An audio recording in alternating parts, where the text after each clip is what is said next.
Well, we got some very interesting developments that have occurred here in the last couple of days in the James O'Keefe temporary restraining order case that was brought against him by Matthew Tyrmand. So we're going to take a look at the video showing the Palm Beach Police Department stomping all over James O'Keefe's Second Amendment rights, and we're going to discuss that. And then I also have a clip that shows this Matthew Tyrmand and the things that he said about James O'Keefe that launched this whole situation, this whole temporary restraining order situation, and they're pretty intense, horrible things that this Matthew Tyrmand said. So we're going to take a look at that towards the end of this video. So, but before we do all that, I want to thank you guys again for joining me here at the Right Side View. Appreciate the support, and for you clicking on this video. It's a new channel, so any support you give me, I really appreciate. So let's go ahead and get on into it.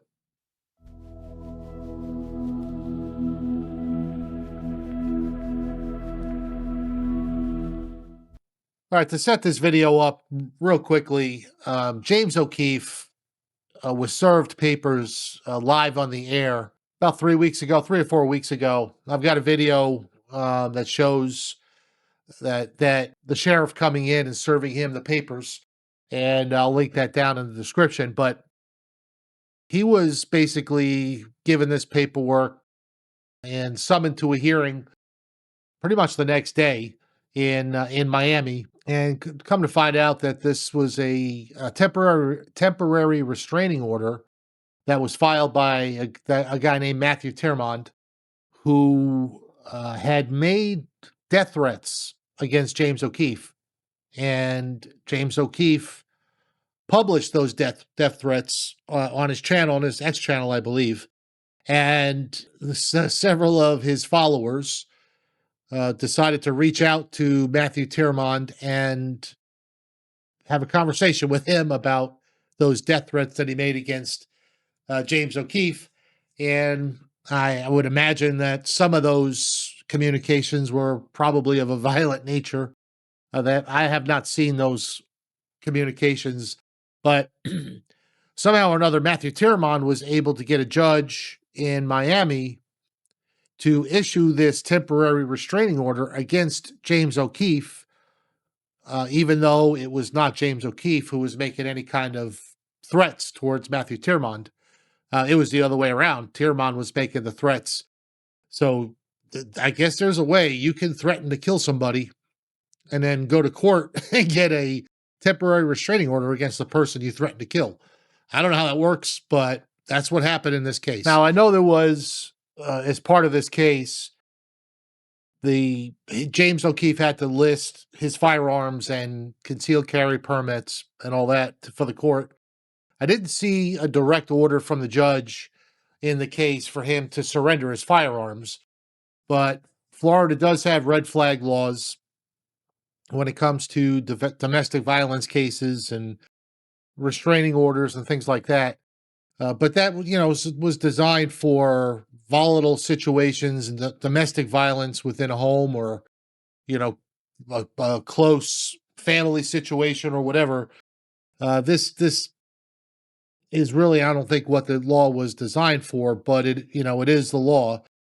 And that's why I have such a problem with red flag laws as a supporter of the Second Amendment, strong supporter of it. These red flag laws are just ways for, anti-gun people to confiscate weapons, confiscate our guns. And in some states with the red flag laws, all you got to do is report somebody that you think is dangerous, and that person loses the possession of their firearms, at least until they get a court hearing. And then they have to prove that they're not a danger and all that. So that's why we fight against the red flag laws. They need to be really narrowly written, because obviously something has to be done to protect, a woman or a man who might be in, have their life in danger by a partner or somebody, and who is indeed dangerous. But these red flag laws are just another way for them to confiscate weapons. So we're going to take a look at this video now and watch these police officers in action. So again, I don't know who issued the order. I don't know if this was from the judge or it was from the police department themselves, taking it upon themselves, because this is 3 weeks after that hearing to extend the temporary restraining order. So it's questionable on who issued that order. But so let's take a look at the video, watch them violate James O'Keefe's Second Amendment rights. And that's his lawyer there.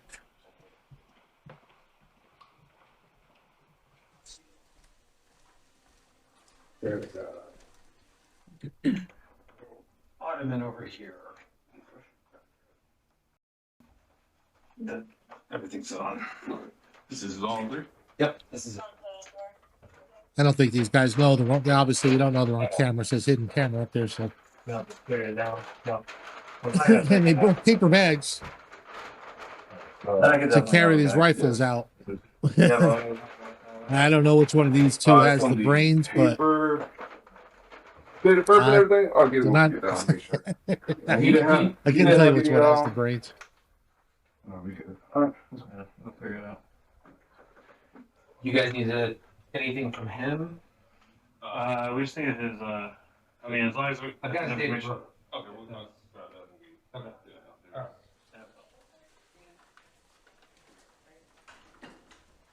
They don't need the siege games.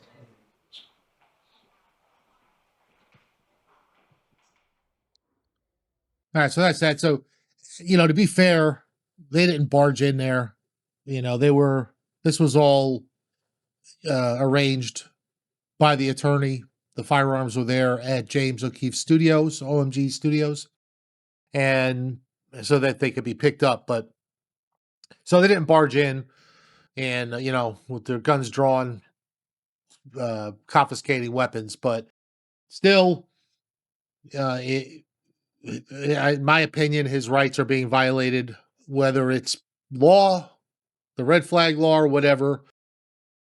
Then the law is not constitutional if it allows for this to happen for someone who is the subject of death threats, having his means of protection taken away, and the guy that made the death threats, the guy, you'll see that video in the threats that he made and how he made them, and he has weapons. He has at least one. You'll see.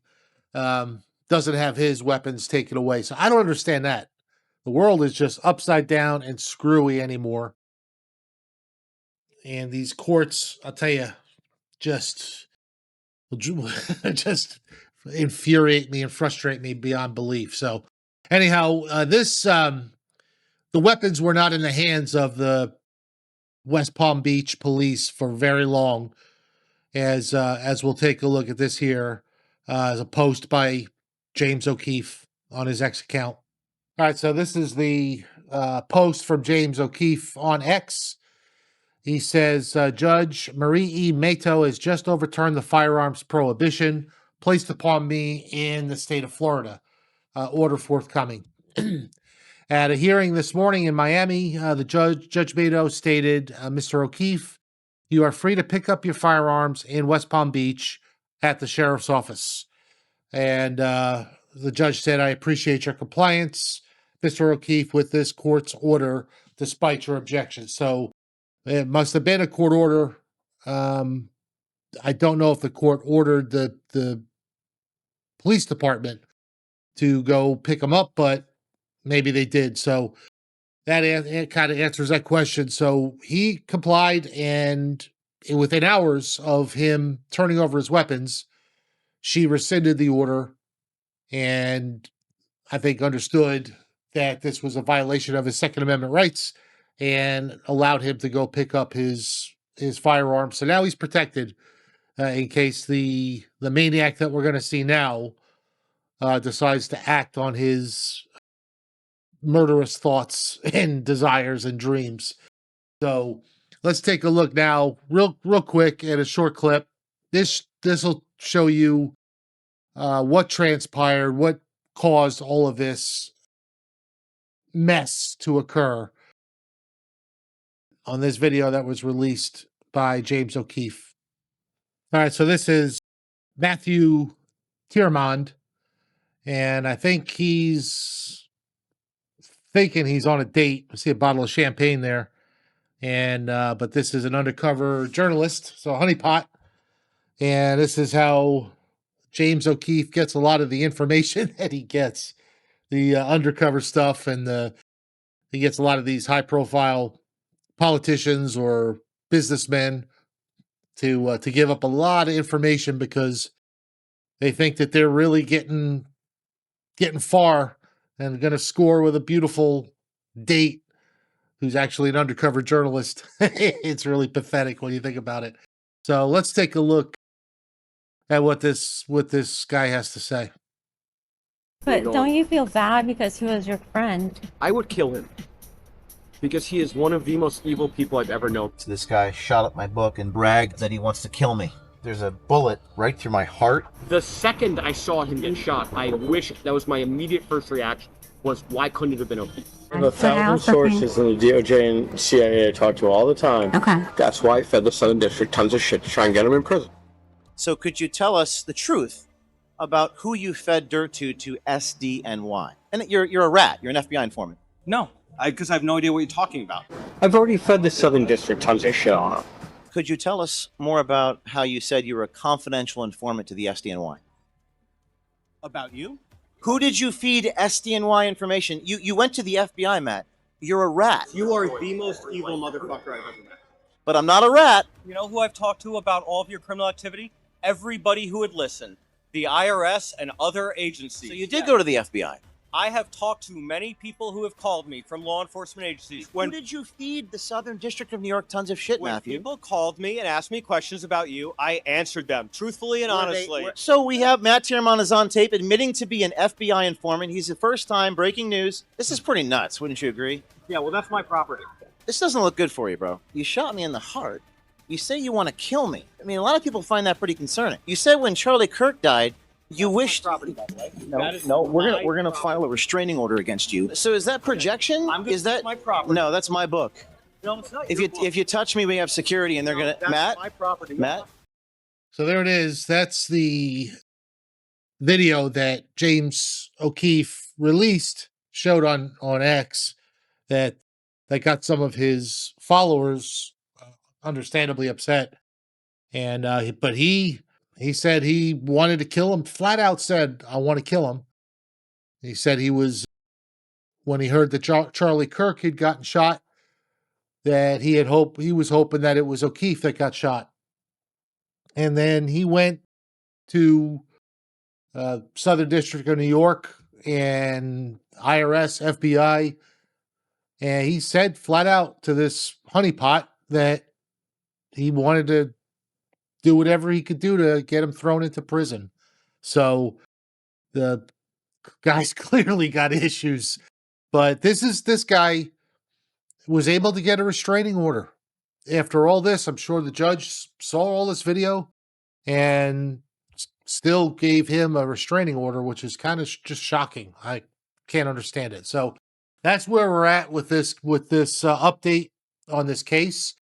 A couple of weeks will be the final hearing on the restraining order. I think at that time she's gonna throw it out based on her giving him his weapons back. I think she's had a chance to look more closely at the case, and I think she's moving to get this thrown out. So hopefully that's the case. But we'll keep our eye on it and do another update when that hearing happens.